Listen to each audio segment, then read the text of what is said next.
नमस्कार। आज जून महिन्याच्या शेवटच्या कामकाजाच्या दिवशी सकाळी शेअर मार्केट सुरू झाल्यापासून घसरण होते। दिवसभर मार्केट खालीच होते। आज शेअर मार्केट बंद होताना सेन्सेक्स 452 पॉईंटने घसरून 83,606 वर बंद झालेला आहे। निफ्टी 121 पॉईंटने घसरून 25,517 वर बंद झालेला आहे। आजच्या कामकाजामध्ये BSE capital goods index 1.10%, BSE PSU index 0.79% वर आहेत। बीएसई रियालिटी इंडेक्स सर्वात जास्त म्हणजे 0.87% खाली आहे।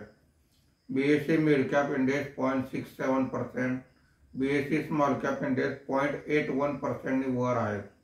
आजच्या कामकाजामध्ये निफ्टीमध्ये वाढलेले मुख्य शेअर्स पुढील प्रमाणे: Trent 3.29%, SBI 1.86%, Bharat electronics 1.69%, IndusInd bank 1.68% अशी वाढ आहे। आज निफ्टीमध्ये घसरलेले मुख्य शेअर्स पुढील प्रमाणे: Tata consumer product 2.26%, axis bank 2.11%, Kotak bank 2.01%, hero MotoCorp 1.93% अशी घसरण आहे। आज एफआयआयने 831 कोटी रुपयांची विक्री केलेली आहे। देशीय वित्तीय संस्थांनी 3,497 कोटी रुपयांची खरेदी केलेली आहे। सलग 4 दिवसाच्या तेजीनंतर आज मार्केटमध्ये घसरण बघण्यास मिळालेली आहे। धन्यवाद।